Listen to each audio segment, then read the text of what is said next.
Successful fella, man. Freedom expired. We back at it again, man. With rule number 4 for you convicted felons to lower recidivism, man. And this is probably this should be one of the most easiest rules for any convicted felon that was out there getting to a bag. I know that's whether right. you was hustling, gunning down shit, or whatever it may be. And that's you cannot be afraid to take a risk. And if you are the biggest hypocrite in this world right now. Long story short, I did 10 years. He did over 10 years for pretty much the same charges, and that was taking a risk to get some money up. We both committed robberies type things just to try to make like a couple $1,000, and I'm gonna keep it real. I hit a CVS, I probably was gonna get a couple $100. And I risked my whole life behind that. I did a home invasion. So you risk your life because a person could pop up out the blue and bam. You know what I'm saying? Yeah. You risk your freedom. You risk your relationships. Yeah. You risk it all. Like Everything. yeah, commit a crime, you risk everything. So if the only thing you got to risk is some money, that's it. Come on. Because when you commit a crime, you're risking making money. You finna be locked up. You get caught or unalive. Come on, man. So if you're not taking a risk to make money, the reason why you got to is because you don't know. You can try to guess which way the economy is gonna go, right? But the best risk is, and like, I don't want to say it like that. The smallest risk is investing in yourself. Better believe that. Because you're not trying to lose your own money. ROI stands for return on investment. Mm-hmm. Your return on investment from investing in yourself is going to be the greatest thing ever. Why? Because this is the second greatest asset. You know, we got time, sir. we got your mind. You feel me? So you literally got to take chances on yourself. The reason is because you're not going to get it right. So you're going to feel dumb. You're going to feel stupid. You're off rip. You're not going to get it right. You're going to hit your head a couple times. You're going to lose some money. And you're going to be doing all type of mistakes. But this is the thing about taking a risk, right? You either growing in your business, right? You either growing financially or you are growing. Yeah. Either your business growing, your money, either your money growing or you're growing. You're going, man. It just That's how you have to look at it. You got to look at it like that. And when it comes to this game of taking risks with the bag, I mean, just to use a general one because we all kind of know about it to a certain extent, and that's like stocks. All you're trying to do is before you take a risk in investing in stocks, real estate, a business, or anything you might want to invest in. It could be cars, animals, food, products, whatever. You're trying to see, first of all, your ROI, return on investment. What can I actually make back off this risk? What's the chances of me losing it, and how much am I actually going to lose? Which is why I say it's crazy for us because when we assess situation, before I hit that lick, before I robbed that CVS, let's just say it, before I robbed that CVS, I sat there and weighed my options. I could go to jail and lose everything. Now the ROI would be very high because I'm not putting no money up, but I'm putting my whole life up. So when I sit here and think about, okay, like we got something coming up next year, we're going to invest a nice pretty penny into it. The ROI is very high, but the risk is we could lose the whole thing. But we still have another day to fight tomorrow. Straight up. So for me, it's easy. I'm like, well, shit, you know what I'm saying? Some of the greatest people who got these bags, like a Elon Musk, this man risked everything he had. Literally had loans to pay his bills at one point in time. I don't know if y'all know Vince McMahon, the man who did the WWF, WWE with the WrestleMania. This man risked everything that he had financially and gambled it all on WrestleMania. And look where these people at now. Sometimes the risk is not that smart. I'm not saying go take dumbass risk, but take them. You have to take them. If you don't take them, Bruh, no one successful did not take a risk. You have to. No one successful did not take a risk. Everybody that's successful took a risk to become successful. And they all lost. They all lost before.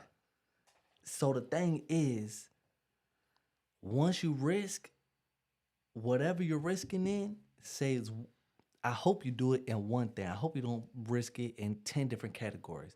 I hope you say, this is the direction I'm going. I done learned how to become a plumber. I'm about to start a plumbing business. I hope that's the risk you take and you invest yourself in it 100%. Because I'm telling you, that risk is going to be worth it because you're doing it on something you know. If you know people that is powering up off of stocks and they say, hey, I know some stocks that are safe for you to put your money. You gotta pick the people that know what they're talking about. Don't just be throwing money. No. It's a lesson in The Richest Man of Babylon, right? Where it talks about the guy went to one of his richest homeboys he grew up with and was basically like, hey, I need to invest my money to make my money grow like yours. How can I do it? And he said, you got to save 1/10 for your money, right? Yeah. And then he told him, when you do that, then you will talk about investing. Came back a year later, he gave the money to a bricklayer and he went across seas to get some jewels. And the man thought it was so funny because he was like, you gave your money to a bricklayer to go buy diamonds and rubies. Yeah, you gotta make it make And sense. guess what happened? Then people sold him pieces of glass. You gotta make it make sense, man. And so the risk gotta be an educated risk. It can't be just something you're just saying. It sounded good, so you just put your money in it. No, we're not just telling you just to do random crazy risk. We're telling you to make educated guesses, not nothing crazy. Let's come to this part right here. You only got really two things that you can invest in. That's money and that's your time. Invest your time, especially the people that's incarcerated right now, getting out, whatever it may be. Invest your time into your brain, into your knowledge, into learning so you can know what to look for. It's books out there. It's YouTube channels out there that's literally giving away free game. Learn about these things. It blew me how much ways there is to make money, how many ways there is to invest money. It just blew me once I started getting into that because all I thought was if I ain't hustling or kicking in those, I got to be a rapper, football player, or get a job at McDonald's type of ordeal. But it's so many different ways that'll blow your mind. Invest time into growing and learning, especially while you're incarcerated. You got 24 hours a day of not doing a damn thing. Read. And you'll be shocked if you go out there and start talking to people in prison, especially these dudes who be locked up for frauds and all this type of bullshit. They actually, at one point in time, was getting legitimate bags. They could put you on some plays. Talk to them. And a lot of them fraud motherfuckers know about the stock market. They know how you think they was able to do it. Please, man, take the risk. Take the risk that you're scared of doing because the only reason you're really scared of failure, it ain't just failure. I heard Alex Hormozy say, when you was playing video games and you failed, you didn't beat that mission, you weren't embarrassed.